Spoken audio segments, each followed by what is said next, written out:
Hello everyone, welcome back to my YouTube channel. और आज मैं आ गई हूँ आप सभी का फेवरेट शो ये रिश्ता क्या कहलाता है कि आज के एपिसोड का रिव्यू लेकर। तो आज के एपिसोड की शुरुआत में हम देखते हैं कि सभी लोग वो पूजा में शामिल रहते हैं एंड सभी लोग उन पर फूल चढ़ाकर आशीर्वाद लेकर जा रहे होते हैं उनसे। शिवानी की जो फ़ोटो रखी थी वहाँ पर, और जब सारे लोग आँख खोल के देखते हैं एट द एंड प्रेयर करके, तब वहाँ पर विद्या और माधव भी रहते हैं जो आशीर्वाद लेने आए होते हैं वहाँ पर। तब विद्या अरमान को जाके कहती है कि मैंने बहुत गंदा बिहेव किया है तुम्हारे साथ, बहुत बदसलूकी की है मैंने तुम्हारे साथ, माधव के साथ और शिवानी जी के साथ। एंड इसका मतलब कि मुझे रियलाइजेशन अभी हुआ है और हर बार की तरह मैं इस बार भी देर से ही सॉरी बोल रही हूँ, मुझे माफ़ कर देना।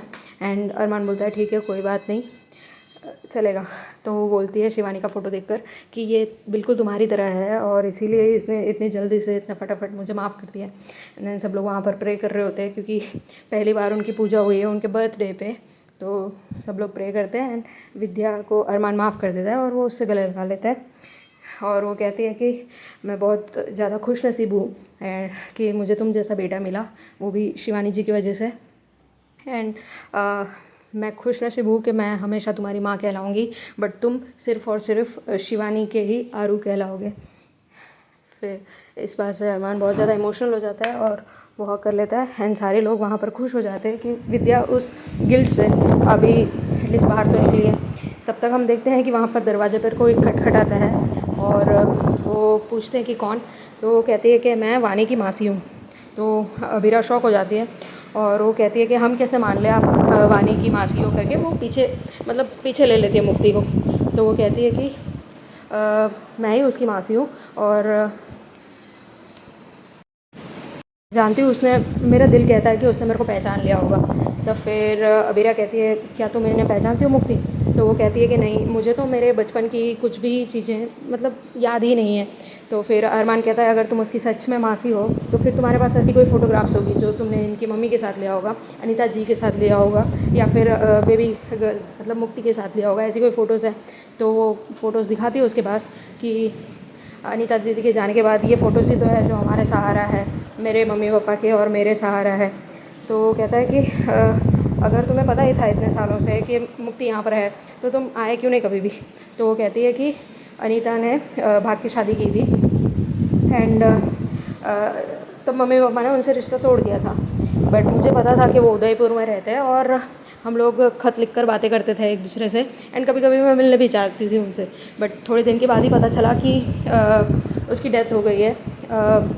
तो वहाँ पर सब लोग शौक रह जाते हैं। तो वो कहती है कि ये सब चीज़ें तो किसी भी नॉर्मल इंसान को भी, अड़ोसी पड़ोसी को भी मालूम होगा, तो हम कैसे मान लें कि आप सच्ची में उसकी माँ से ही हो? तो वो कहती है कि ठीक है, मेरे पास एक ख़त भी है जो इसकी मम्मी ने लिखा था। तो उस ख़त को पढ़ती है मुक्ति और वो कहती है कि ये तो मम्मी की हैंडराइटिंग ही है। तो जब रो रही होती है तब वो उसको बोलती है गुड्डू। तो वो कहती है कि मुझे याद है जब भी तुम रोती थी तब अनीता तुम्हें गुड्डू बोल के बुलाती थी। तब फिर सबको रियलाइज़ हुआ कि ये सच में उसकी मासी है करके। फिर अरमान अबीरा कहते हैं कि सॉरी, हम मतलब कि पहली बार हम आपसे मिले हैं तो हम इसीलिए इतना ज़्यादा सवाल जवाब कर रहे थे तुमसे। फिर वो मुक्ति अपने रूम में लेके जाती है उसको, उसका नाम अमृता था, तो उसको अपने रूम में लेके गई और वो बोली कि ठीक है आप यहीं पर आराम कीजिए, मैं आती हूँ। अरमान अबीरा ने उसे पहले ही बोल दिया था कि आप यहीं पे रेस्ट कर लेना, आपको कहीं होटल में रुकने की ज़रूरत नहीं है, इससे आप मुक्ति के साथ टाइम भी स्पेंड कर लोगे। तो फिर वो उसे सारी कहानी बताती है कि उसकी मम्मी कैसे थी, अनीता कैसे थी, क्योंकि मुक्ति उससे पूछती है कि मम्मी बचपन में कैसे करती थी, मतलब कैसे दिखती थी, क्या क्या करती थी। तो उसको सारी बचपन की यादें बताती हैं कि वो एक बार साइकिल चला रही थी रात में, तो किसी ने पूछा था कि कौन है, तो वो वाइट कलर का कपड़ा लेके बोल रही थी कि भूत हूँ, ये वो एक्सेट्रा बोलती थी, बहुत ज़्यादा शरारती थी तुम्हारी मम्मी। एंड फिर हंसते खेलते ही वो उसको बोलती है मैं तुमसे एक चीज़ पूछना चाहती हूँ, अरमान अबीरा से मैं बाद में बात कर लूँगी, लेकिन मैं पहले तुमसे पूछना चाहती हूँ क्या तुम मेरे साथ हमेशा के लिए चलोगी? दूसरी तरफ हम देखते हैं कि अरमान अबीरा को कहता है कि मुक्ति कितनी खुश थी ना आज उसकी मासी से मिलकर, वो उसकी फैमिली है। तो अबीरा कहती है हम उसकी फैमिली है। वो कहता है कि कुछ भी हो लेकिन अमृता का मुक्ति के साथ खून का रिश्ता है, मैं जानता हूँ कि मुक्ति बहुत ज़्यादा अपने पास्ट को लेकर स्ट्रेस में रहती थी कि उसे कुछ याद नहीं है, लेकिन अब जब वो अमृता से मिली है तो उसे सारी पास्ट की चीज़ें याद आ रही है। वो उसकी मम्मी से उसको जोड़ रही है, उसकी फैमिली से उसको जोड़ रही है, तो यही सब बोलती है। एंड तब तक वहाँ पर अमृता भी आ जाती है और वो बोलती है कि क्या बना रहे हो, तो वो बोलती है कि लौकी का हलवा। तो कहती है कि ये तो वानी का फेवरेट है। तो अरमान कहता है कि तुम्हें पता है, तो वो कहती है कि हाँ, मैं अपनी बच्ची की चीज़ें तो याद ही रखूँगी। तो वो ऐसे बोल के फिर हम अवीरा पूछते कि तुम यहाँ कुछ लेने आए थे क्या, तो अमृता कहती है कि हाँ, लेकिन मुझे नहीं पता कि तुम दोगे या नहीं। फिर वो बोलती कि क्या लेने आए हो, तो वो कहती है कि मैं अपनी बच्ची को मेरे साथ ले जाना चाहती हूँ। तब अवीरा कहती है कि नहीं, हम उसके मम्मी पापा हैं, हम नहीं भेज सकते उसको आपके साथ। तो वो कहती है कि ऐसा क्यों, मतलब कि वो आप उसको नाना नानी से और मुझसे, उसकी फैमिली से दूर नहीं रख सकते। एंड अरमान भी यही चीज़ बोलता है कि हम ऐसा नहीं कर सकते, या नाइंसाफ़ी है। अगर वो खुद जाना चाहे तो हम उसको रोक भी नहीं सकते हैं ना, ये पॉसिबिलिटी तुम्हें सोचनी पड़ेगी। तो अबीरा कहती है कि ये लोग तब कहाँ गए थे जब उसके मॉम डैड की डेथ हो गई थी और वो रात को उठ के रोती थी। अब इन्हें क्यों याद आ रहा है मुक्ति का, और हम लोगों ने उसे रखा है अपने साथ में और मैं उसको नहीं जाने दे सकती। मैंने उससे बहुत ज़्यादा प्यार किया है इतने सालों से। तो अरमान कहता है कि ये सब चीज़ें हम मुक्ति से बैठ के बात करते हैं कि वो सच्ची में जाना चाहती है या नहीं। हम खुद उसकी लाइफ डिसाइड करने वाले कोई नहीं होते, वो बड़ी हो चुकी है अभी। एंड सब फैमिली वाला भी बोलते हैं कि हाँ, ये सब चीज़ें हम खुद ही डिसाइड नहीं कर सकते, हमें मुक्ति से बात करना पड़ेगा पहले ही। और हमें तो लगता ही है कि वो नहीं जाएगी, उसको इतना अच्छा परिवार मिला है, 4 लोग पूरी दुनिया है उसके लिए, तो वो नहीं जाएगी। एंड काजल भी आती है और बोलती है कि अरमान तुम बोलना कि तुम मतलब थोड़े थोड़े दिन में उसको दिखाने के लिए ले जाओगे, लेकिन वो हमेशा के लिए मुक्ति को अपने साथ नहीं ले जा सकती। दूसरी तरफ हम देखते हैं कि अवीरा उसके लिए जो हलवा बनाती है लौकी का, वो लेके आती है उसके पास। तो वो देखती है कि मायरा ने उसके कपड़े पे जूस गिरा दिया था मुक्ति के, तो वो उसका कपड़ा लेके रख रही थी। तो अवीरा ने उसके कपड़े पैक किए लॉन्ड्री में देने के लिए, एंड वो बोली कि मैं ये लॉन्ड्री में दे दूँगी और उसके लिए कुछ कपड़े लेके आऊँगी। तो मायरा कुछ बोलती है मजाक में कि हाँ, थोड़े अच्छे फ़न कपड़े लेके आना, क्योंकि वो बोरिंग से कपड़े पहनती है। फिर अबीरा उसको समझाती है कि तुम ऐसे मत बोलो, अगर मुक्ति ने सुन लिया तो उसको बुरा लगेगा।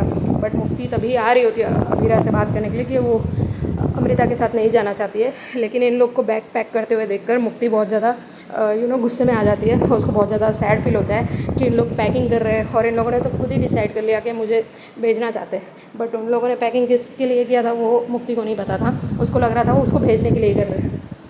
तो वो रोते हुए निकली वहाँ से और बोलती है मम्मी और बंदर ने तो मेरी पैकिंग ही कर दी और इन लोगों ने खुद मुझे अपने लाइफ से निकालने का फ़ैसला कर लिया है। तो रोते हुए गई और अमृता से टकरा गई और वो बोलती है कि आप मेरा एक हेल्प करोगे। तो वो फिर उसको गले से लगा लेती है, तुम बोलती है कि तुम मत रो गुड्डू। फिर वो उसको हक कर लेती है उसके बाद। देन हम देखते हैं कि अरमान अबीरा मायरा उसके पास जाते हैं मुक्ति के पास। तो अरमान समझाता है उन लोगों को पहले से ही कि तुम लोग गुस्से से मुक्ति से कुछ बात नहीं करोगे और हम उसको जाने तो नहीं देंगे, वो भले कुछ भी बोले, एंड तुम लोग शांति से बात करोगे उससे। मायरा कहती है अगर उसने जाने की बात की फिर मैं उसको मारूंगी, बहुत ज़्यादा गुस्सा आएगा फिर मेरे को। एंड देन अरमान कहता है कि ठीक है बेटा तुम खा लो, फिर हम कुछ इंपॉर्टेंट बात करनी है हमें। तो मुक्ति कहती है कि अब मैं जो भी बात करनी है वो मुझे अमृता मासी ने पहले से ही बता दिया है और मैं उनके साथ जाना चाहती हूँ। दूसरी तरफ हम देखते हैं कि अमृता किसी से बात कर रही होती है।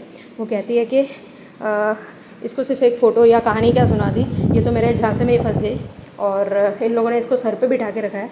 तो हमें कुछ दिनों तक इसके पास इंसान की तरह बात करना चाहिए, फिर हम उसको अपना असली रंग दिखाएंगे और इसके 18 साल के होते ही हम इस दीदी के सारे कागज़, मतलब जो भी ज़मीन है उस सारे को अपने नाम में कर लेंगे। इसके 18 साल तक हमें चुपचाप अपना काम निकलवाना पड़ेगा। एंड दूसरी तरफ हम देखते हैं कि मुक्ति जब बोलती है कि मुझे अमृता मासी के साथ जाना है, तब मायरा अरमान अबीरा बहुत ज़्यादा सैड हो जाते हैं। उन लोग बोलते हैं कि तुम क्यों ऐसा कर रही हो, तुम मतलब तुम्हें एक बार भी याद नहीं आया, मेरे को तो छोड़ो, तुम्हें अपने बंदर के बारे में नहीं सोचा, तुमने अपनी माँ के बारे में नहीं सोचा। तो बोलती है अरमान अंकल आपने मेरी बहुत ज़्यादा हेल्प की, उसके लिए थैंक यू। तो वो कहता है कि आपने मुझे क्या कहकर बुलाया, तो बोलिए अंकल। एंड जब अबीरा कुछ बोलने के लिए आई तो वो कहती है कि मिसेस शर्मा थैंक यू, आपने मेरा इतना सालों से बहुत अच्छा ध्यान रखा, लेकिन अब मैं अपनी मासी के साथ जाना चाहती हूँ, मैं अपने मम्मी के घर जाना चाहती हूँ। तो मायरा भी बहुत ज़्यादा गुस्सा हो जाती है, बोलती है ये क्या बोल रही है, तू पागल है क्या?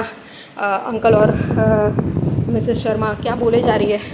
आज के लिए बस इतना ही है फ्रेंड्स, मिलते हैं नेक्स्ट वीडियो में, देखते हैं कि ये डिसीजन चेंज होगा या सेम वही रहेगा। मिलते हैं नेक्स्ट वीडियो में। Thank you for watching, keep supporting guys, thank you.